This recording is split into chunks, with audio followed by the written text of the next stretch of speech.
Every year, China imports about 66,000 metric tons of these. That's the weight of about 6.5 Parisian landmarks, or if you like, 440 blue whales. And most of these avocados come all the way from Peru. This journey used to take over a month. Now it's a straight shot, cutting it by 10 days. Why? One word: megaport. And it's paid for by China.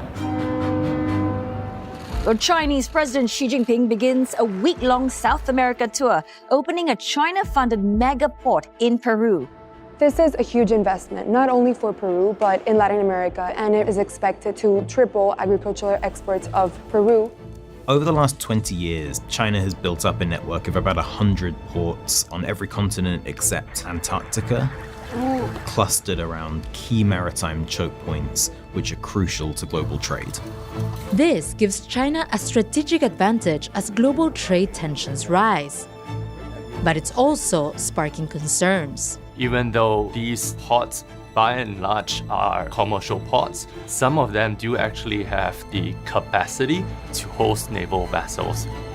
So why did China build a global ports empire? And should Washington be worried about it?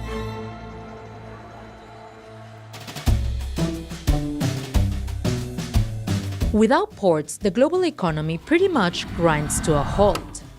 Roughly about 80% of global trade is conducted via ships, and ports are crucial to that. 6 of the 10 busiest ports in the world are located in China, and 95% of the nation's trade is done by sea.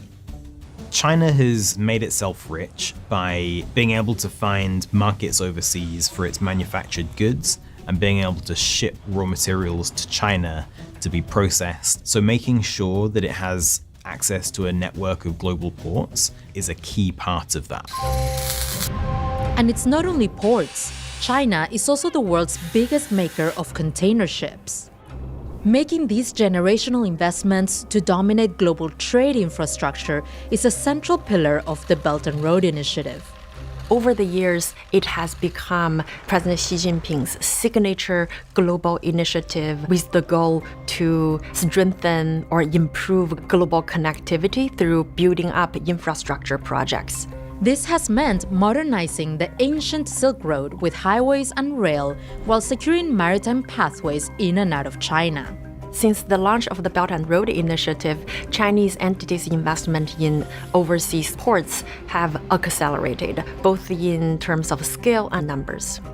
This map shows Chinese entities have invested in 129 port projects, totaling over $60 billion from Tanzania and Australia to Nigeria and Cambodia.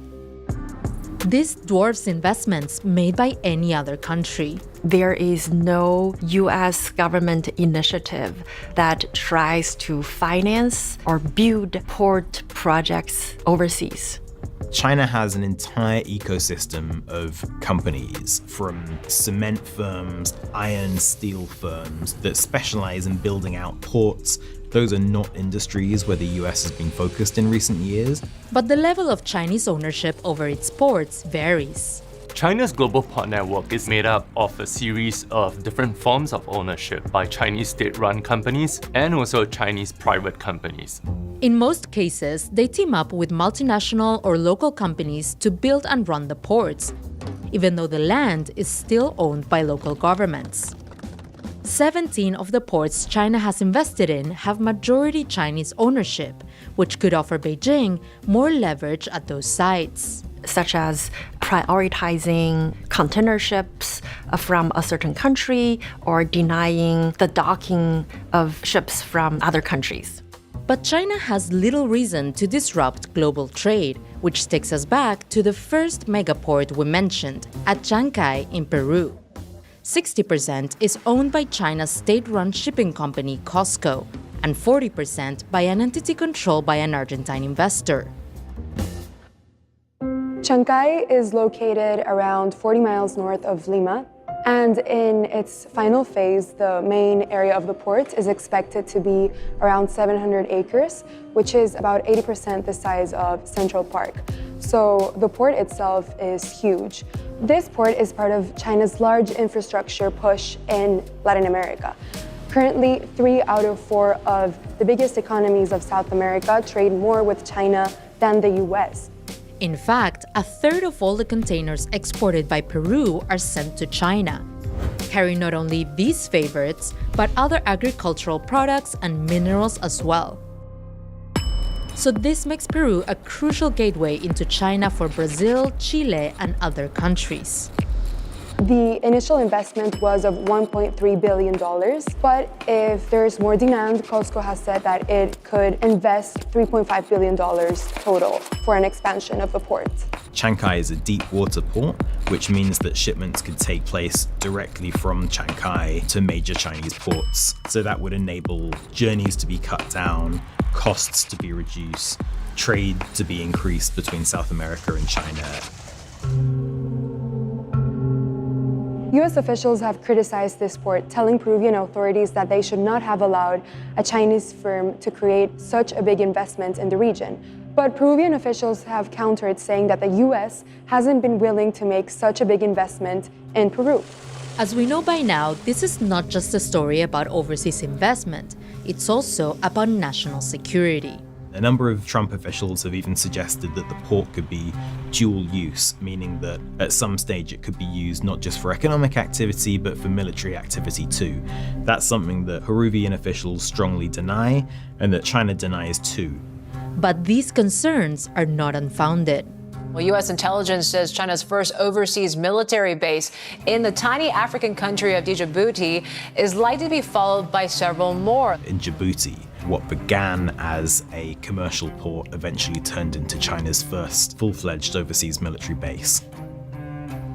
Remember this map? Of the 17 ports with Chinese majority ownership, 14 have potential for both commercial and military use. Meaning it can service commercial ships, LNG tankers, oil tankers, and it might also have the physical capacity to host fueling ships, logistic ships for military purposes, or a military battleship. China only has one overseas naval base so far, as compared to the several that the US has dotted around the world. In fact, the US also has a naval base in Djibouti, along with at least 127 other overseas military bases.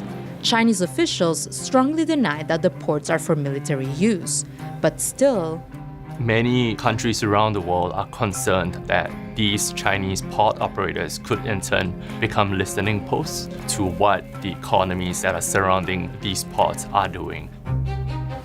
But the more immediate concern is that China could leverage these ports in a trade war. China is operating the Panama Canal, and we didn't give it to China, we gave it to Panama, and we're taking it back. For the US, the Panama Canal is really a crucial economic lifeline. Something like 5% of global trade travels through the canal, and 40% of US container traffic flows through it. Without that ability to easily pass between the Atlantic and the Pacific Ocean through that corridor, US trade would be very much impacted. 2 of the ports on either side of the canal are owned by Hong Kong-based conglomerate CK Hutchison. To all intents and purposes, Beijing doesn't have direct control over Hutchinson. But the very fact that the key executives at these companies may have direct relationship with the Chinese Communist Party, that really makes a lot of Western governments uncomfortable. A foreign power today possesses, through their companies, which we know are not independent, the ability to turn the canal into a choke point, and that is a direct threat to the national interest and security of the United States. China has said that it has always respected Panama's sovereignty over the canal and that it firmly opposes economic coercion and bullying practices. Yet, it has also pushed back against a deal that would give control of CK Hutchinson's Panama ports to American asset manager BlackRock, calling the deal a betrayal of national interests. The European Union has introduced investment screening regulations, which make it much more difficult for China to buy up critical infrastructure, including ports, across the continent. A tit-for-tat over docking fees has also been rippling through the shipping industry.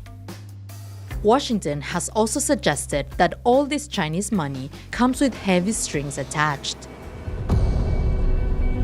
But if you talk to officials in Nigeria, Peru, beyond, there's a feeling that, look, we need this infrastructure, it's important for our economic modernization plans, and China's the only game in town offering it. Ultimately, we're going to see a reshaping of global trade flows because maritime trade has become more and more political